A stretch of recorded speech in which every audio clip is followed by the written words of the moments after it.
സദാശിവസമാരംഭാം ശങ്കരാചാര്യമധ്യമാം അസ്മദാചാര്യപര്യന്താം വന്ദേ ഗുരുപരംപരാം. മഹാകായ കോടിസൂര്യസമപ്രഭ നിർവിഘ്നം കുരു മേ ദേവ സർവകാര്യേഷു സർവദാ. സരസ്വതി നമസ്തുഭ്യം വരദേ ജ്ഞാനരൂപിണി വിദ്യാരംഭം കരിഷ്യാമി സിദ്ധിർഭവതു മേ സദാ. ശിവം ശിവകരം ശാന്തം ശിവാത്മാനം ശിവോത്തമം ശിവമാർഗപ്രണേതാരം പ്രണതോസ്മി സദാശിവം. അത്യന്തം ദുഷ്ടനാകും ധനുജവരനുടെ മാറിടം തച്ചുകീറി കുത്തിച്ചാടുന്ന ചോരപ്പുഴയിൽ മുഴുകി നിന്നാർത്തു ചീർത്തോരു മൂർത്തേ. നിത്യം മേ ചിത്തരംഗേ കനിവുടു ഭവാൻ നൃത്തമാടിയിട വേണം. ചെറിയാറമ്പിൽ പദം ചേർന്നരുളിന നരസിംഹാവൃതേ കൈതൊഴുന്നേൻ. മാന്യ സദസ്സിന് വന്ദനം. സമാരാധ്യരായ ഗുരുജനങ്ങളുടെ സാന്നിധ്യത്തിൽ ഈ വിശിഷ്ട സദസ്സിന് മുൻപാകെ സംസാരിക്കുവാൻ ഭഗവത് അനുഗ്രഹത്താൽ എനിക്ക് ഭാഗ്യമുണ്ടായിരിക്കുന്നു. ശ്രീ മഹാദേവന്റെയും ശ്രീ ഗുരുവായൂരപ്പന്റെയും പാതാരവിന്ദങ്ങളിൽ നമസ്കരിച്ചുകൊണ്ടും ഇതിനവസരമുണ്ടാക്കി തന്ന ഏവരെയും നന്ദിപൂർവം സ്മരിച്ചുകൊണ്ടും പ്രഭാഷണത്തിലേക്ക് കടക്കുകയാണ്.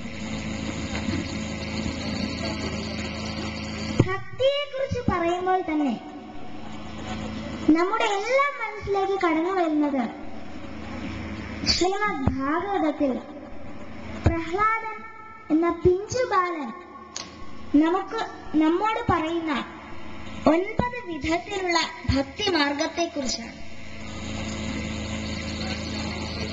ശ്രവണം, കീർത്തനം, വിഷ്ണോസ്മരണം, പാദസേവനം, അർച്ചനം, വന്ദനം, ദാസ്യം, സഖ്യം, ആത്മനിവേദനം.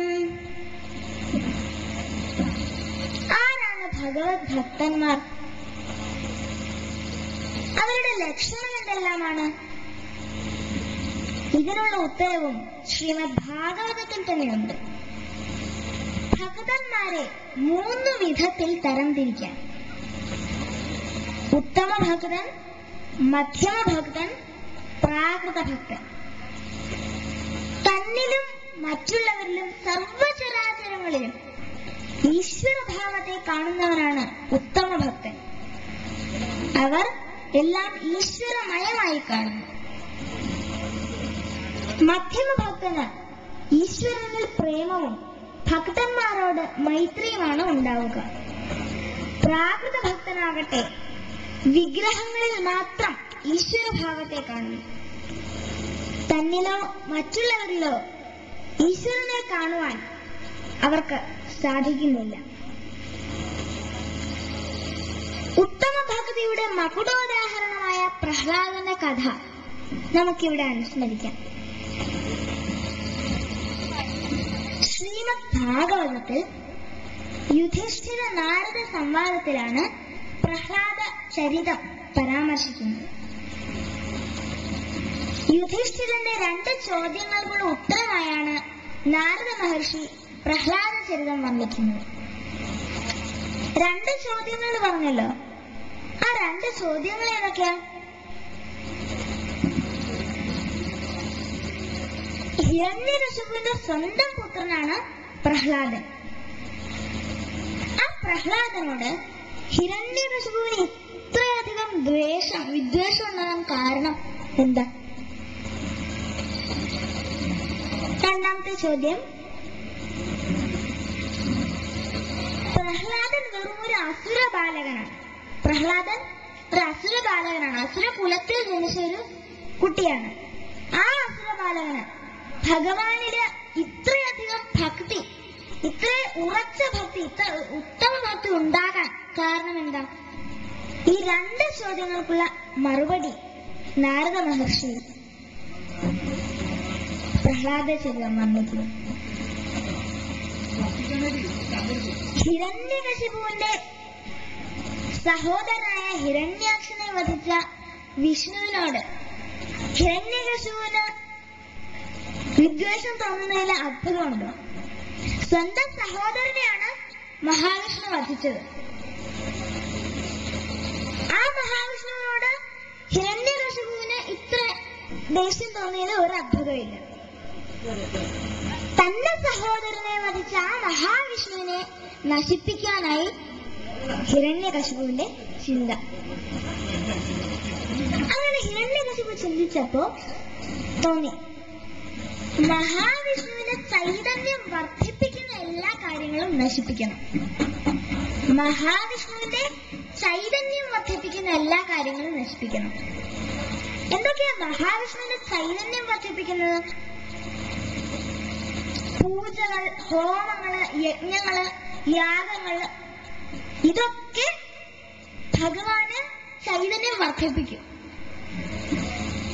അപ്പോ വേഗം ഭടന്മാരെ, മന്ത്രിമാരെ, സൈനികരെല്ലാം വിളിച്ചിട്ട് പറഞ്ഞു, വേഗം പോയി ഈ മഹാവിഷ്ണുവിന്റെ ചൈതന്യം വർദ്ധിപ്പിക്കുന്ന എല്ലാ കാര്യങ്ങളും മുടക്കിക്കോളൂ. പിന്നെ ഒരു കാര്യം പറഞ്ഞു, എന്താ? ഏതെങ്കിലും ഒരു സ്ഥലത്ത് ഇതുപോലുള്ള സത്സംഗങ്ങൾ നടക്കുന്നുണ്ടെങ്കിൽ നിങ്ങൾ ആ സ്ഥലം മാത്രമായിട്ട് നശിപ്പിക്കാൻ നിൽക്കണം. എന്ത് ചെയ്തോ? ആ ഗ്രാമം മുഴുവൻ നശിപ്പിച്ചോളൂ. എനിക്കൊരു പരാതിയില്ല. നിങ്ങൾ ധൈര്യമായിട്ട് നശിപ്പിച്ചോളാൻ മതി. മറ്റുള്ളവരെ ഉപദ്രവിക്കാനായിട്ട് വെമ്പി നിൽക്കുന്ന അസുരന്മാർക്ക് സന്തോഷം കൊണ്ട് ഇരിക്കാൻ പറ്റില്ല. അവര് ഓടിച്ചെന്ന് നശിപ്പിക്കാനായിട്ട്. നാട്ടില് മൊത്തം അക്രമം, ബ്രാഹ്മണരെ, സ്ത്രീകളെ ഉപദ്രവിച്ച് യാഗാദികള്, ഹോമങ്ങള് മുടക്കി, ആശ്രമങ്ങളെ നശിപ്പിച്ചു. എല്ലാവരും പൊറുതി മുട്ടി. അപ്പോ ഈ ഹിരണ്യകശിപുവിന് തോന്നി, വിഷ്ണുവിന്റെ ചൈതന്യം കുറിച്ചൊന്നും മാത്രം കാര്യമില്ല, വിഷ്ണുവിനെ നശിപ്പിക്കണം. എങ്ങനെയാ വിഷ്ണുവിനെ നശിപ്പിക്കുന്നത്? അങ്ങനെ പെട്ടെന്നൊന്നും വിഷ്ണുവിനെ നശിപ്പിക്കാൻ പറ്റില്ല. എന്താ? വിഷ്ണു ത്രിമൂർത്തികളിൽ ഒരാളാണ്. അപ്പൊ അതിന് അപാരമായുള്ള കഴിവുകൾ വേണം. അപാരമായുള്ള സിദ്ധികളും കഴിവുകളും ഉണ്ടാകാനായിട്ടാണ് തപസ് ചെയ്യുന്നത്. അങ്ങനെ ഹിരണ്യകശിപു തപസ് ചെയ്യാൻ തീരുമാനിച്ചു. ആരെ തപസ് ചെയ്യണം?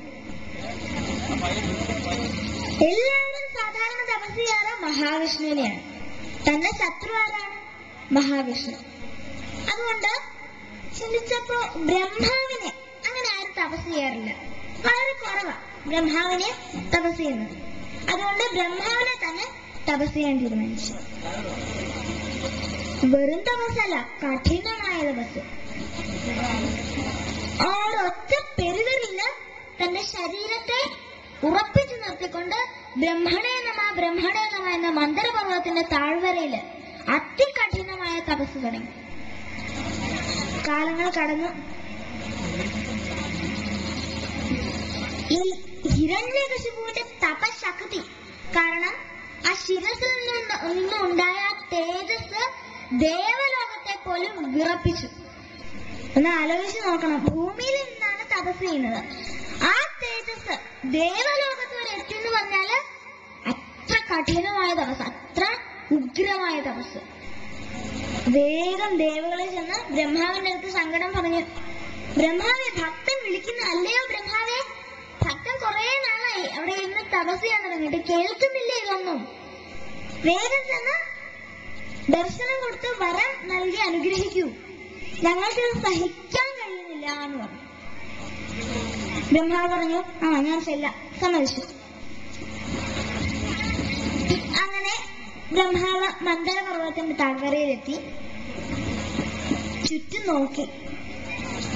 നോക്കിയപ്പോഴോ കാടല്ലാതെ മറ്റൊന്നുമില്ല. ചുറ്റും കാടല്ലാതെ ഒന്നുമില്ല.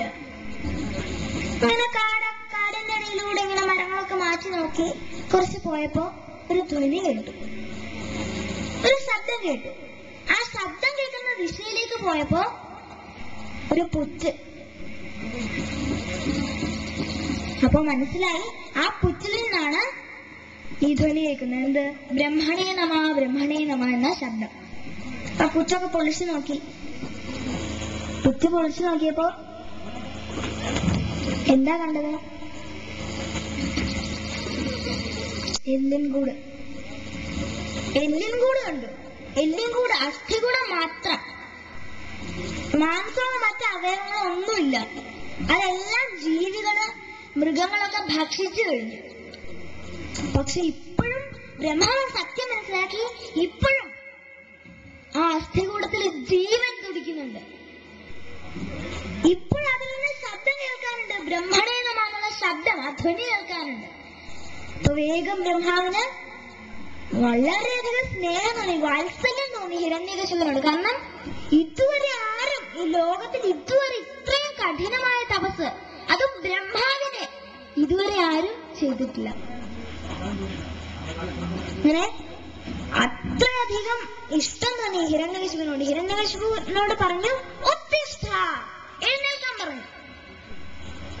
അസ്ഥികൂടെ എവിടെ ഇരുന്നേക്കാൻ? അപ്പോ ബ്രഹ്മാവ് ആ കമണ്ഡലിയിലെ വെള്ളം ഒന്ന് തളിച്ചതേ ഉള്ളൂ. ആ ജലം ഒന്ന് സ്പർശിച്ചപ്പോഴേക്കും യുവകോമളനായ ഹിരണ്യകശിപു അവിടെ എഴുന്നേറ്റ് നിന്നു. ബ്രഹ്മാവിനെ വന്ദിച്ചു. ബ്രഹ്മാവ് പറഞ്ഞു, ഞാൻ നിന്റെ തപസ്സില് പ്രീതനായിരിക്കുന്നു.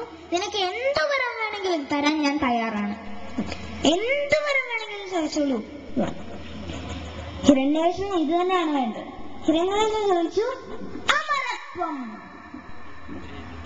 മരിക്കാൻ പാടില്ല, ഞാൻ മരിക്കാൻ പാടില്ല, എനിക്ക് മരണത്തെ കീഴടക്കണം. അപ്പൊ ബ്രഹ്മാവ് ഇത്തിരി വിമ്മിഷ്ടത്തോടെ പറഞ്ഞു, ജനിച്ചെങ്കില് മരണം ഉറപ്പാ, ജനിച്ചാൽ മരണം ഉറപ്പാ. അതുകൊണ്ട് എനിക്ക് അതിനെ ഒന്നും തടുക്കാൻ കഴിയില്ല. മാത്രമല്ല, ഞാനല്ല ഈ ജനനവും മരണവും കൺട്രോൾ ചെയ്യുന്നത്. അതുകൊണ്ട് എന്നോട് പറഞ്ഞിട്ട് കാര്യമില്ല. വേറെ ഏത് പറഞ്ഞാണെങ്കിലും ചോദിച്ചോളൂ. അപ്പൊ ഹിരണ്യകശിപു ഇതിലൊക്കെ ബുദ്ധിയുണ്ട്.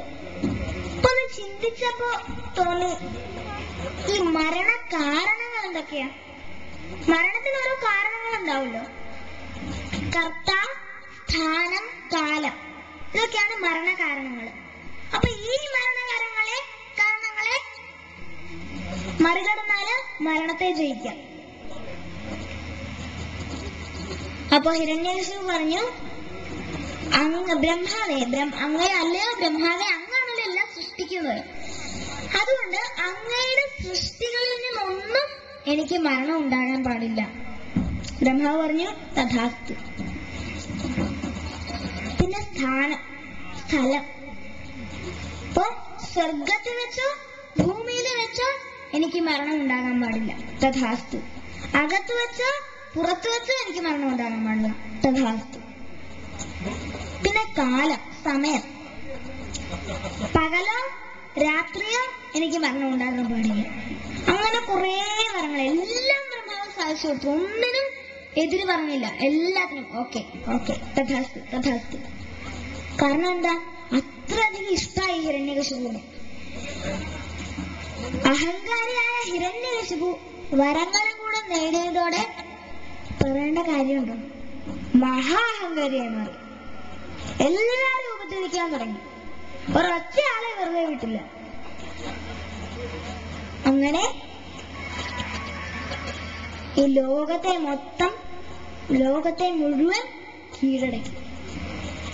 ഗ്രഹ നക്ഷത്രാദികളെ പോലും തന്റെ വഴിയിൽ നിർത്തി. ദേവകൾക്ക് സഹിക്കാൻ പറ്റില്ല. ദേവകൾക്ക് എന്തെങ്കിലും ബുദ്ധിമുട്ടുണ്ടാകുമ്പോ നേരെ ചെന്ന് ബ്രഹ്മാവിന്റെ അടുത്തേക്കാ. എന്നിട്ട് ബ്രഹ്മാവാണ് അവരെ വൈകുണ്ഠത്തിലേക്ക് കൂട്ടിക്കൊണ്ടു പോകേണ്ടത്. പക്ഷെ ഇപ്രാവശ്യം അവരങ്ങനെ ചെയ്തില്ല, ബ്രഹ്മാവിന്റെ അടുത്ത് പോയില്ല. കാരണം അവർക്ക് ബുദ്ധിയുണ്ട്, പ്രയോജനം ഇല്ലാന്നറിയാം. അതുകൊണ്ട് നേരെ മഹാവിഷ്ണു ഭഗവാന്റെ അടുത്തേക്ക് പോയി സങ്കടം ഉന്നയിച്ചു. ഭഗവാൻ പറഞ്ഞു, ഹിരണ്യകശിപുവിനെ നിഗ്രഹിക്കാനുള്ള സമയമായിട്ടില്ല അത്ര. നിങ്ങൾ കുറച്ച് കാത്തിരിക്കണം. പക്ഷെ എത്ര കാലം കാത്തിരിക്കണം? ഹിരണ്യകശിപുവിന്റെ സ്വന്തം പുത്രനായ പ്രഹ്ലാദനെ, എന്റെ പരമഭക്തനായ ഉത്തമ ഭക്തനായ പരമഭാഗവതനായ ആ പ്രഹ്ലാദനെ എന്ന് ഹിരണ്യകശിപു ഉപദ്രവിക്കുന്നു, അന്ന് ഞാൻ അവനെ നിഗ്രഹിക്കും. ദേവകളെ സമാധാനത്തോടെ തിരിച്ചു സ്വർഗത്തിലേക്ക് പോയി. അപ്പൊ ഈ സമയത്ത് വരങ്ങളൊക്കെ നേടി ഹിരണ്യേശു കൊട്ടാരത്തിലായിരിക്കുമല്ലോ. കൊട്ടാരത്തിൽ എന്തായിരിക്കും നടക്കുന്നുണ്ടാവുക? നമുക്ക് നോക്കാം. ഇപ്പോൾ കൊട്ടാരത്തില് ഹിരണ്യേശുവിന്റെ മന്ത്രിമാര്, ഭടന്മാര്, ഹിരണ്യകശിപുവിന്റെ മകൻ പരമഭാഗവതൻ, മഹാവിഷ്ണുവിന്റെ, ഭഗവാന്റെ, ശ്രീഹരിയുടെ ഭക്തൻ പ്രഹ്ലാദൻ. പ്രഹ്ലാദൻ ഈശ്വരന്റെ അല്ലാതെ മറ്റൊന്നുമില്ല. എല്ലായ്പ്പോഴും ഈശ്വരന്റെ എല്ലായ്പ്പോഴും നാമജപം. ചിലപ്പോ പ്രഹ്ലാദൻ ചിരിക്കുന്നുണ്ടാവാം. എന്താ ചിരിക്കാൻ കാരണം? ഭഗവാന്റെ ആ ലീലകളും കൃപയും ഓർത്ത് ചിലപ്പോ ചിരിക്കുന്നുണ്ടാവാം. ആര്? പ്രഹ്ലാദൻ. ചിലപ്പോ കരയുന്നുണ്ടാവാം. എന്താ? ഈ ജനങ്ങള്, മനുഷ്യര് ഭഗവാന്റെ മാഹാത്മ്യം മനസ്സിലാക്കുന്നല്ലോ, ഭഗവാനെ ഭജിക്കുന്നില്ലല്ലോ, ഭഗവാനെ ഭജിക്കാതെ ഭൗതിക സുഖങ്ങൾക്കായിട്ട് ഈ ആയുസ് പാഴാക്കുകയാണല്ലോ എന്ന് ഓർത്ത് ചിലപ്പോ കരയുന്നുണ്ടാവാം. അപ്പോ ഇതൊക്കെ കണ്ട് ഈ ഹിരണ്യകശിപുവിന് അത്ര രസിച്ചില്ല. എന്തോ ഒരു ലക്ഷണക്കേട്. അടുത്ത് നിന്ന് ശ്രദ്ധിച്ചാല് കേൾക്കാം. ഹരേ നാരായണ ഹരേ നാരായണ ഹരേ നാരായണ ഹരേ നാരായണ നാമം ജപിക്കുക. അത് ആരുടെ നാമം? മഹാവിഷ്ണുവിന്റെ നാമേ. തന്റെ ശത്രുവായ മഹാവിഷ്ണുവിന്റെ നാമം ജപിക്കുന്നു. സഹിക്കോ ഹിരണ്യകശിപുവിന്? ഇവനെ എങ്ങനെയെങ്കിലും ഒന്ന് നേരെയാക്കണം. എന്നെ പോലത്തെ, ഞങ്ങളെ പോലത്തെയുള്ള കുട്ടികളെ കുരുത്തക്കേട് കാണിക്കുമ്പോ അമ്മമാരും അച്ഛനമാരൊക്കെ എന്താ ചെയ്യുന്നേ? സ്കൂളിൽ വിടും അല്ലേ? സ്കൂളിൽ വിടില്ലേ? പിന്നെ പേടിക്കാനില്ല. അതുപോലെ ഈ പ്രഹ്ലാദൻ കുരുത്തക്കേട് കാണിക്കാൻ തുടങ്ങിയപ്പോ എന്ത് ചെയ്തു? ഹിരണ്യകശിപു സ്കൂളിൽ വിട്ടു. പുതിയ സ്കൂള്, ഹിരണ്യകശിപുവിന്റെ സ്കൂള്, ഹിരണ്യകശിപു നാസ്തിക വിദ്യാലയം. അങ്ങനെ അവിടെ 2 സാറന്മാരെ അപ്പോയിന്റ് ചെയ്തു.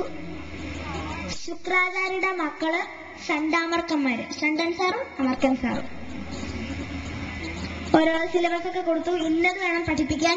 ഇവന് ഭയങ്കര വിഷ്ണുഭക്തിയാണ്, അതൊന്ന് മാറ്റി നേരെയാക്കി തരണം. ഞാനോട് പറഞ്ഞു, ഷണ്ടനോടും അമർക്കനോടും പറഞ്ഞു, ഷണ്ടാമർക്കന്മാരോട്. അങ്ങനെ പ്രഹ്ലാദനെ സ്കൂളിൽ വിട്ടു, വിദ്യാലയത്തിൽ വിട്ടു, ഗുരുകുലത്തില്. കുറെ അസുര ബാലകന്മാരും ഉണ്ട് കൂടെ. അങ്ങനെ കാലങ്ങൾ കഴിഞ്ഞു. പ്രഹ്ലാദൻ വിദ്യാലയത്തിൽ, ഗുരുകുലത്തില് പോകാൻ തുടങ്ങി. ഒരു ദിവസം ഹിരണ്യകശിപു എല്ലാ തിരക്കൊക്കെ കഴിഞ്ഞ് ഫ്രീ ആയിട്ടിരിക്കുമ്പോഴ് ഒരു നല്ല മൂഡ്. അപ്പൊ വേഗം പ്രഹ്ലാദനെ അടുത്ത് വിളിച്ചു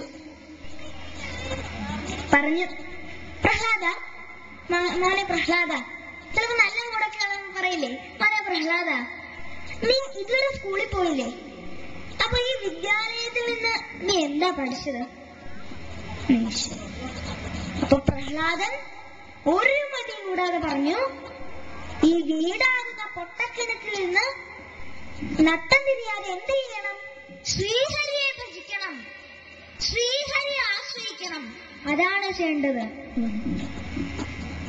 ഹിരണ്യകശിപു ആദ്യം ഒന്ന് ഞെട്ടി. പിന്നെ അവനെ ഒന്ന് നിരുത്സാഹപ്പെടുത്താനായിട്ട് ഒന്ന് പരിഹസിച്ച് ചിരിച്ചു. എന്നിട്ട് പറഞ്ഞു, നിന്നെ ആരായി മണ്ടത്തരമൊക്കെ പറഞ്ഞു തന്ന്? ശ്രീഹരിയെ ഭജിക്കണോ, ശ്രീഹരിയെ ആശ്രയിക്കണോ? നിന്നെ ആരായി മണ്ടത്തരമൊക്കെ പറഞ്ഞു തന്ന്? പ്രഹ്ലാദനൊന്നും പറഞ്ഞില്ല. ഇപ്പൊ ഷണ്ടാമർക്കന്മാരെ വിളിച്ചു, കാര്യം പറഞ്ഞു. ഇവനിത്തിരി കൂടിയിട്ടുണ്ട്, ഒന്ന് സൂക്ഷിച്ചോണം പറഞ്ഞു. ഒരു ദിവസം ഈ ബ്രേക്ക് ടൈമില് ഈ ഷണ്ടാമർക്കന്മാര് പ്രഹ്ലാദനെ വിളിച്ചിട്ട് വളരെ സൗമ്യമായിട്ട് പറഞ്ഞു, പ്രഹ്ലാദ, ഞങ്ങൾ നിന്നെ ഈ വിഷ്ണു ഭക്തിയെ കുറിച്ച് ഒരു കാര്യവും പറയണില്ല, നിന്നോട് അതിനെ കുറിച്ച് മിണ്ടണ പോലും ഇല്ല, പിന്നെ നീ എങ്ങനെ ഇത് ഒക്കെ പഠിച്ചത്? ആരാ നിന്നെ ഇത് പഠിപ്പിക്കണത്? നിന്നെ ആരാ ഈ മണ്ടത്തരമൊക്കെ പഠിപ്പിച്ചു തരണത്? അപ്പൊ പ്രഹ്ലാദൻ അതിനൊക്കെ സൗമ്യമായിട്ട് പറഞ്ഞു, എന്നെ ആരും പഠിപ്പിച്ചു തരണമെന്നില്ല, ആരും എന്നെ പഠിപ്പിച്ചു തന്നില്ല. എങ്ങനെയാണോ സ്വാഭാവികമായിട്ട് ഇരുമ്പ് കാന്തത്തിനോട് ആകർഷിക്കുന്നത്, അതുപോലെ ഞാൻ ശ്രീഹരിയോട് ആകർഷിക്കപ്പെട്ടതാണ്. ഷണ്ടാമർക്കന്മാർക്ക് നല്ല ദേഷ്യം വന്നു. മര്യാദയ്ക്ക് സത്യം പറഞ്ഞു, ഓരോ തത്വങ്ങൾ പറഞ്ഞുകൊണ്ടിരിക്കുക. മര്യാദയ്ക്ക് സത്യം പറഞ്ഞു, ആരാ നിന്നെ ഇതൊക്കെ പഠിപ്പിച്ചത്? ഒരു ഭാവഭേദമില്ല, ഇങ്ങനെ ഇരിക്കുക. അങ്ങനെ വീണ്ടും സിലബസ് ഒക്കെ മാറ്റി വീണ്ടും പ്രഹ്ലാദനെ പഠിപ്പിക്കാൻ തുടങ്ങി. കുറച്ചുനാൾ കഴിഞ്ഞപ്പോ ഈ ഹിരണ്യകശിപു വിചാരിച്ചു, ഈ ഷണ്ടാമർക്കന്മാര് ഇത്രയൊക്കെ പരിശ്രമിച്ചതല്ലേ, ഇത്രയൊക്കെ ഹാർഡ് വർക്ക് ചെയ്തില്ലേ അവര്, അപ്പൊ എന്തെങ്കിലും ഒരു നല്ല പാഠം അവൻ പഠിച്ചു കാണും, എന്തെങ്കിലും ഒരു പ്രയോജനം ഉണ്ടായി കാണും വിചാരിച്ച് പ്രഹ്ലാദനെ അടുത്ത് വിളിച്ചിട്ട് ചോദിച്ചു, പ്രഹ്ലാദ, നീ പഠിച്ച ഏറ്റവും നല്ല പാഠം ഏതാണ്? പ്രഹ്ലാദൻ ഉടനെ തന്നെ പറഞ്ഞു, ശ്രവണം കീർത്തനം വിഷ്ണു സ്മരണം പാദസേവനം അർച്ചനം വന്ദനം ദാസ്യം സഖ്യം ആത്മനിവേദനം. ഭഗവാന്റെ കഥകൾ കേൾക്കുക, ഭഗവാന്റെ കഥകളെ പാടുക, ഭഗവാനെ എല്ലാ വിധത്തിലും കാണാൻ കഴിയുക, ഒരു സഖാവായിട്ട്, ഒരു കൂട്ടുകാരനായി, ഒരു യജമാനായി നമ്മള് ഭഗവാനെ സേവിക്കുക, ഭഗവാനിലെ എല്ലാം അർപ്പിക്കുക. ആത്മം, ആ മനസ്സ് തന്നെ ഭഗവാനിൽ അർപ്പിക്കുക, അതാണ് ചെയ്യേണ്ടത്. ഈ ഭക്തിയിലേക്കുള്ള 9 സോപാനങ്ങളാണ് ഞാൻ പഠിച്ച ഏറ്റവും നല്ല പാഠം.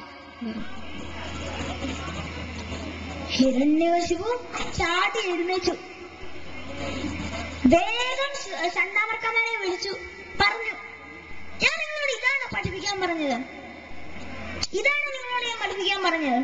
ഇവരെന്തേ പറയുന്നത് നോക്കി, വിഷ്ണുവിനെ ഭജിക്കണം അത്രേ, ആ ശ്രീഹരിയെ ആശ്രയിക്കണം അത്രേ, ഇത് നിങ്ങളാണ് ഇത് പഠിപ്പിച്ചു കൊടുത്തത്. അപ്പൊ ഷണ്ടനമർക്കനെ പേടിച്ച് കുറച്ച് പറഞ്ഞു, ഞാൻ പഠിപ്പിച്ചില്ല, ഈ സാറും പഠിപ്പിച്ചില്ല, ഇവനെ ആരോളിൽ നിന്ന് പഠിപ്പിക്കുന്ന, ഞങ്ങൾ ആരും പഠിപ്പിച്ചിട്ടില്ല.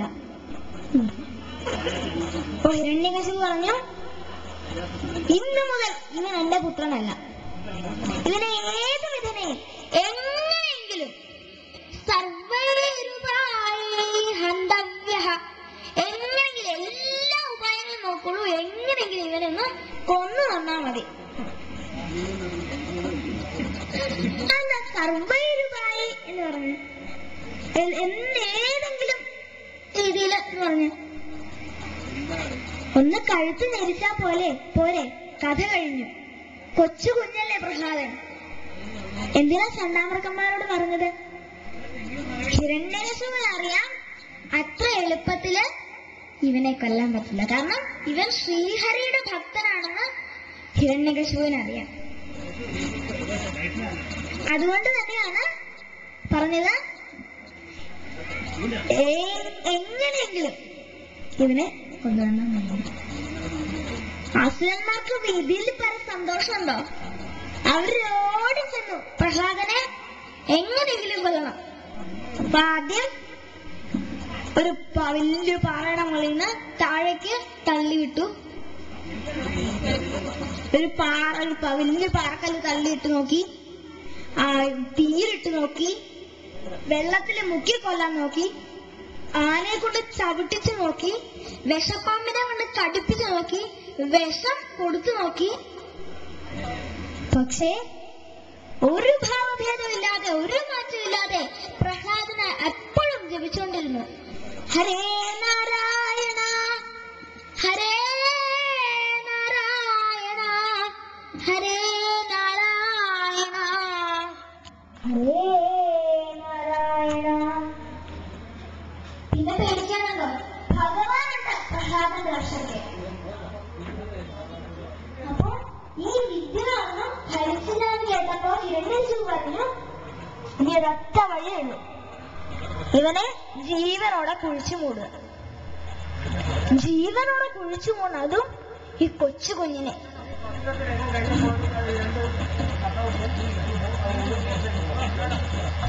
അങ്ങനെ ഈ ഷണ്ടനും അമർക്കനും എല്ലാവരും ഭടന്മാരും മന്ത്രിമാരും എല്ലാരും കൂടെ വലിയ ആഴത്തിലും കുഴിച്ചു, ഭയങ്കര ആഴത്തില് കുഴിച്ചു. എന്നിട്ട് പ്രഹ്ലാദനെ അതിലിട്ട് മണ്ണൊക്കെ ഇട്ടു. സമാധാനമായി. കഥ കഴിഞ്ഞു. ഇനി പേടിക്കാനില്ല, സമാധാനായിട്ട് തിരിച്ചുപോയി. കുറച്ചു ദിവസങ്ങൾ കഴിഞ്ഞപ്പോ ഹിരണ്യകശിപുവിനൊരു സംശയം. എന്താ,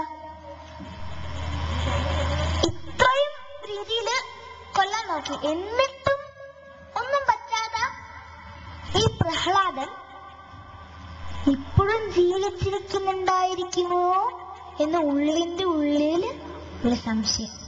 മാന്തി നോക്കാൻ പറഞ്ഞു അത്രേ. മാന്തി നോക്കിയപ്പോ ആദ്യം കുറച്ച് മുടി ഒക്കെ കണ്ടു. പിന്നെ കുറച്ചുകൂടെ മാന്തി നോക്കിയപ്പോ ചുണ്ട് കണ്ടു. ചുണ്ട് ചലിക്കുന്നുണ്ട്. ശ്രദ്ധിച്ചു നോക്കിയപ്പോ എന്താണ് പറയണത്? നാമം ജപിക്കുക. ഹരേ നാരായണ ഹരേ നാരായണ. നാമം ജപിക്കുക. അത്ഭുതപ്പെട്ടു പോയി എല്ലാവരും. ഇതും കൂടെ കണ്ടപ്പോ ഹിരണ്യകശിപു ആ സിംഹാസനത്തില് തളർന്നു വീണു. അല്ല, ഈ പ്രഹ്ലാദനെ കുഴിച്ചു മൂടിയിട്ട് എന്താ ഒന്നും പറ്റാത്തത്? അമ്മയുടെ മടിയിലല്ലേ കിടക്കണത്?